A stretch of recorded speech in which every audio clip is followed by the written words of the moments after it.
दोस्तों हिस्ट्री के सिलेबस को आगे बढ़ाते हुए आज के वीडियो में हम बात करने वाले हैं जैन धर्म के बारे में। जी हाँ, जैन धर्म के बारे में आज पूरी की पूरी डिटेल्स चर्चा करेंगे। हर एक बात जो एग्जाम के पॉइंट ऑफ व्यू से इंपॉर्टेंट है, सारे के सारे क्वेश्चन पर पूरी डिटेल से चर्चा करेंगे। तो वीडियो को शुरू से लेकर एंड तक जरूर देखिएगा।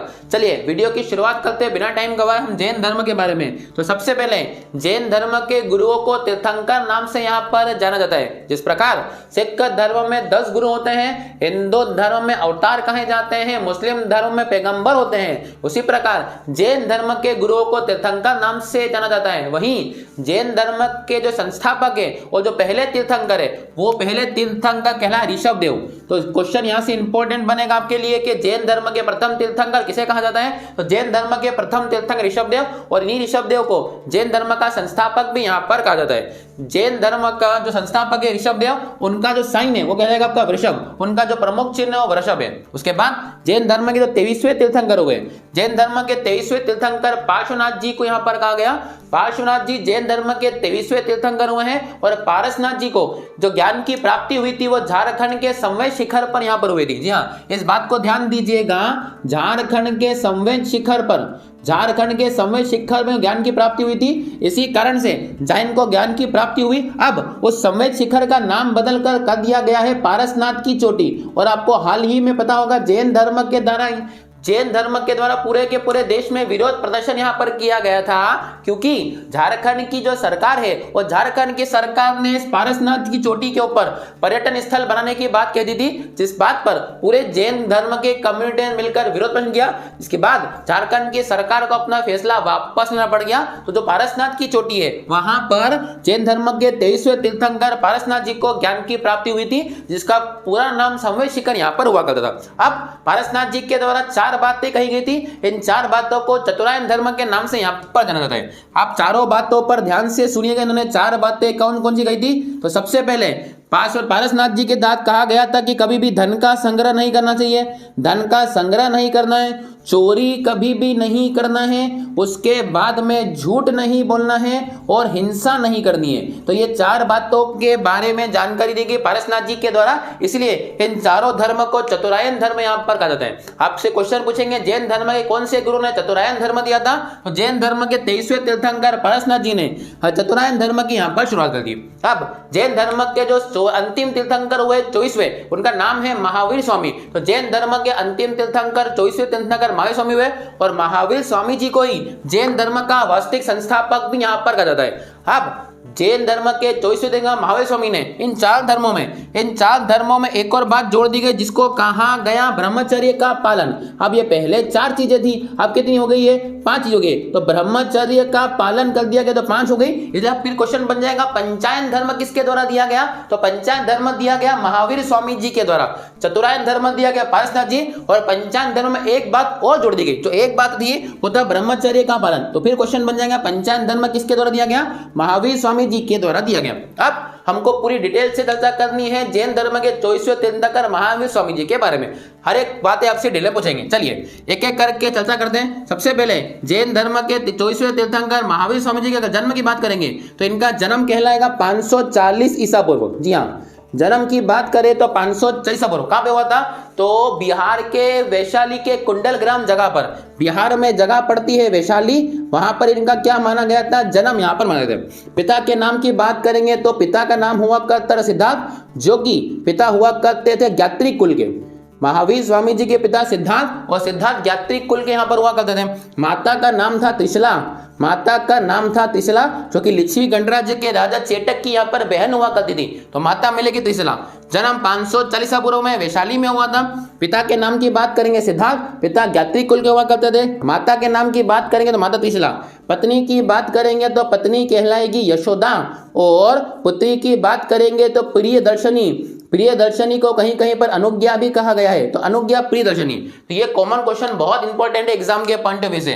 उसके बाद अगर हम बात करते हैं दामाद की, तो दामाद का आपको नाम मिलेगा जामिल। तो ये सारे क्वेश्चन कुछ इंपॉर्टेंट है जो एग्जाम के पॉइंट ऑफ व्यू से बहुत ही ज्यादा इंपॉर्टेंट यहाँ पर रखते हैं। चलिए, अब महावीर स्वामी जी ने 30 साल की उम्र में महावीर स्वामी जी ने 30 साल की उम्र में अपने घर को छोड़ दिया था और 12 साल की कठोर तपस्या के बाद महावीर स्वामी जी को ज्ञान की प्राप्ति यहां पर हुई थी। तो 30 साल की कठोर तपस्या के बाद साल के वृक्ष के नीचे रिज्जुपालिका नदी के किनारे पर, ध्यान दीजिएगा, जैन धर्म बौद्ध धर्म में बहुत ही ज्यादा कंफ्यूजन होता है। बौद्ध धर्म में गौतम बुद्ध को भी वृक्ष के नीचे नदी के किनारे पर ज्ञान की प्राप्ति हुई थी। यहां पर जो वृक्ष मिलेगा साल का, वो जो नदी है उस नदी का नाम मिलेगा रिज्जुपालिका नदी। तो रिज्जुपालिका नदी के किनारे पर क्या हुई थी इनको ज्ञान की प्राप्ति। कितनी तपस्या करी? 12 साल की कठोर तपस्या के बाद महावीर स्वामी जी को ज्ञान की प्राप्ति यहां पर हुई थी और 30 साल की उम्र में उन्होंने अपने घर को छोड़ दिया था।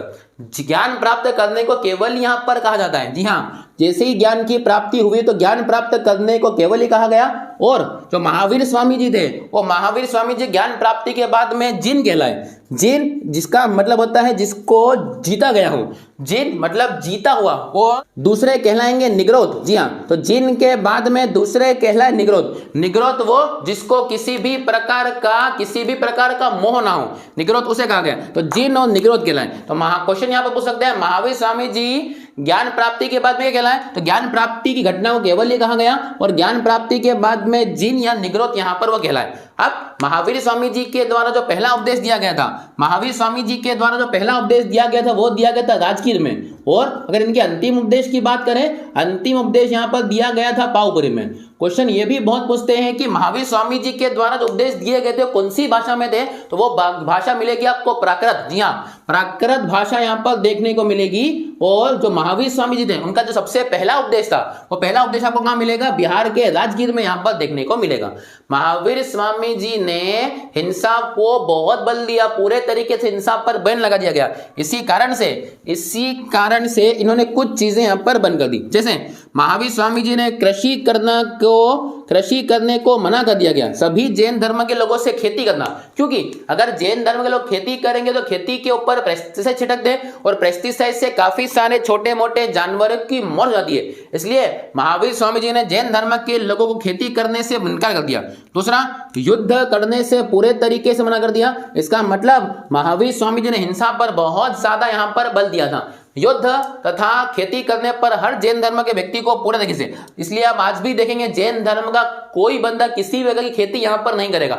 उनका मानना है कि उससे हिंसा होती है, छोटे मोटे पेस्टिसाइड से छोटे मोटे सूक्ष्म जानवर की मृत्यु हो जाती है। तो यह बात किसके द्वारा की गई थी? महावीर स्वामी जी के यहां पर की गई थी। इसके बाद महावीर स्वामी जी ने पुनर्जन्म को माना। जी हाँ, पुनर्जन्म को मानते थे, लेकिन जो पुनर्जन्म का सबसे मुख्य कारण है वो बताया आत्मा को। महावीर स्वामी जी ने पुनर्जन्म पर विश्वास किया।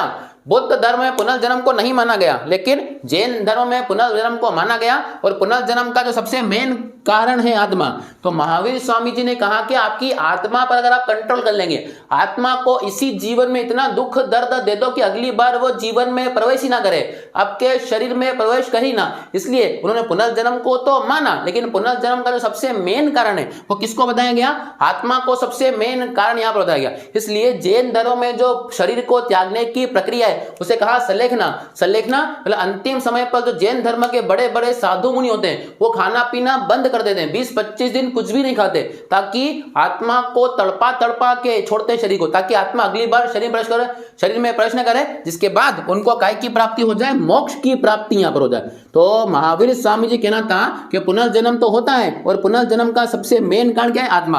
अगर आपने आत्मा पर विजय प्राप्त कर ली तो आपका वापस से जीवन नहीं होगा और आप क्या हो जाएंगे? मोक्ष से परे हो जाएंगे। तो यह बात कही गई किसके द्वारा? महावीर स्वामी जी द्वारा। इनके द्वारा जितनी भी बातें कही गई है वो एक पुस्तक जिसका नाम है 14 पूर्वा। जी हाँ, ध्यान दीजिएगा, 14 पूर्वा नामक पुस्तक। 14 पूर्वा नामक पुस्तक में जैन धर्म के जो 24वें तीर्थंकर है महावीर स्वामी जी के बारे में सारी की सारी बातें यहाँ पर लिखी गई है। तो 14 पूर्वा पुस्तक किस धर्म से जुड़ी है? तो 14 पूर्वा पुस्तक जुड़ी है जैन धर्म से। आई होप आपको ये सारी बातें यहाँ पर समझ में आई होगी। अब जो महावीर स्वामी जी थे उनकी मृत्यु 460 ईसा पूर्व। जी हाँ, महावीर स्वामी जी की जो मृत्यु हुई थी, जन्म कब हुआ था? याद कीजिए, जन्म हुआ था 540 ईसा पूर्व में। अगर मृत्यु की बात करेंगे तो 468 ईसा पूर्व में, 72 साल की उम्र में। 72 साल की उम्र में बिहार के पावापुरी में, जी हाँ, बिहार के पावापुरी जिले में क्या हो गई थी इनकी मृत्यु। तो जन्म होगा 540 ईसा पूर्व वैशाली में और 468 ईसा पूर्व में पावापुरी में उनकी क्या हो चुकी थी? मृत्यु यहाँ पर हो चुकी थी। इनका अंतिम उपदेश भी कहां पर दिया गया था, याद कीजिए, पावापुरी में ही। और अगर पहले उपदेश की बात करेंगे तो राजगीर में इनका पहला उपदेश था। अब मृत्यु के बाद में जो सबसे पहला भाषण दिया गया, मृत्यु के बाद में जो सबसे पहला भाषण दिया गया तो आर्य सुधर्मा के द्वारा दिया गया। जैन धर्म में महावीर स्वामी जी के मृत्यु के बाद में जो अगला भाषण यहाँ पर दिया गया था, सबसे पहला भाषण जो दिया गया था वो आर्य सुधर्मा के द्वारा यहाँ पर दिया गया था। ये नाम काफी इंपॉर्टेंट है, इस नाम को ध्यान दीजिएगा। अब जैन धर्म के जो महावीर स्वामी थे उनके दो प्रमुख शिष्य हुआ करते थे, जिनमें एक मिलेंगे आपको स्थूलभद्र, एक मिलेंगे आपको स्थूलभद्र और दूसरे मिलेंगे आपको भद्रबाहु। अब यहाँ पर ध्यान से समझिएगा, आखिर कैसे जैन धर्म दो भागों में यहाँ पर टूट चुका था। आपने दोनों के नाम सुने होंगे, दिगंबर और श्वेतांबर। वो जैन धर्म का विभाजन किस कारण से हुआ, वो घटना मैं आपको बताता हूँ।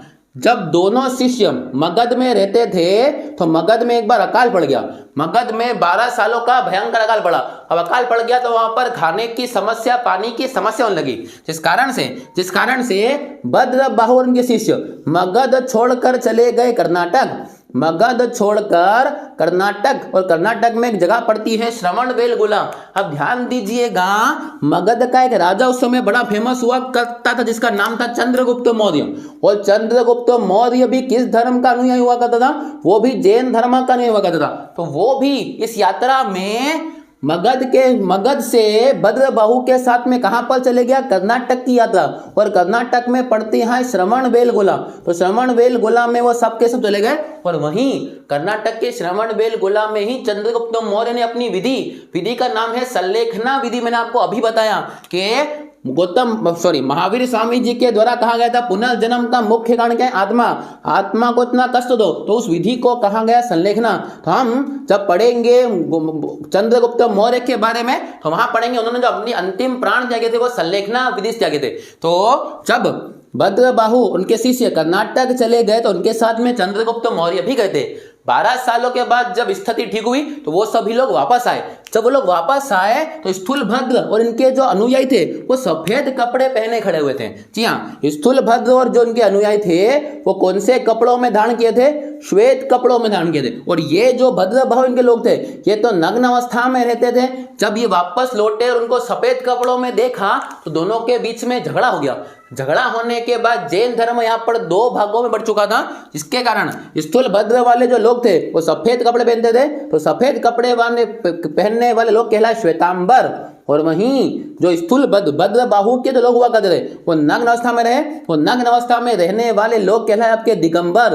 तो आप देखिएगा कि जैन धर्म आपको दो भागों में बटा दिखेगा, एक मिलेगा आपको श्वेतांबर, एक मिलेगा आपको दिगंबर। श्वेतांबर वो जो सफेद वस्त्र धारण करते, वो दिगंबर वो जो नग्न अवस्था में मिलेंगे। आपने दोनों प्रकार के जैन धर्म, दिगंबर में आपने सबसे फेमस गुरु का नाम सुना होगा तरुण सागर जी महाराज। जी हाँ, उनके प्रवचन काफी ज्यादा अच्छे जीवन के परिचय देने वाले उनके जो उपदेश हुआ करते थे। और आपने काफी लोगों को देखा होगा श्वेतांबर जो सुबह सुबह अपनी पूजा याचना करने निकलते हैं। तो वहां से जैन धर्म दो भागों में बढ़ गया। तो क्वेश्चन बहुत इंपॉर्टेंट है, स्थूलभद्र के अनुयायी कहलाए श्वेतांबर और भद्रबाहु के जो अनुयायी थे वो दिगंबर नाम से फेमस हुए।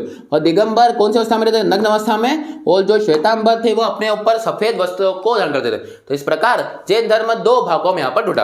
इसके बाद महावीर स्वामी जी की मृत्यु के बाद में जैन धर्म में दो संगीतियों का आयोजन यहाँ पर किया गया। जी हाँ, जैन धर्म में दो प्रकार की संगीतियों का आयोजन यहाँ पर किया गया। ये दोनों संगीतियां काफी इंपॉर्टेंट है।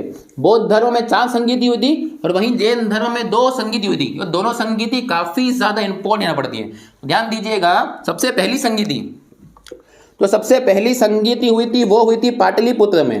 पहली संगीति पाटलिपुत्र में सन की बात करेंगे तो 300 ईसा पूर्व। जी हाँ, 300 ईसा पूर्व में पहली जैन धर्म संगीति हुई थी। और ये जो संगीति हुई थी वो स्थूलभद्र के द्वारा आयोजित की गई थी। पहली संगीति स्थूलभद्र के द्वारा आयोजित यहाँ पर कराई गई थी। क्वेश्चन पूछेंगे जैन धर्म की पहली संगीति किस सन में हुई थी, तो सन मिलेगा 300 ईसा पूर्व। और किसके द्वारा आयोजित की गई, स्थूलभद्र के द्वारा। जगह पूछ जरा पाटलिपुत्र। और वहीं दूसरी संगीति अगर हम बात करेंगे तो दूसरी संगीति गुजरात के वल्लभी में यहाँ पर आयोजित की गई थी। तो गुजरात के वल्लभी में। और सन की बात करें, ध्यान दीजिएगा 600 ईस्वी यहाँ मैंने लिखा है 300 ईसा पूर्व और यहाँ लिखा है 600 ईस्वी।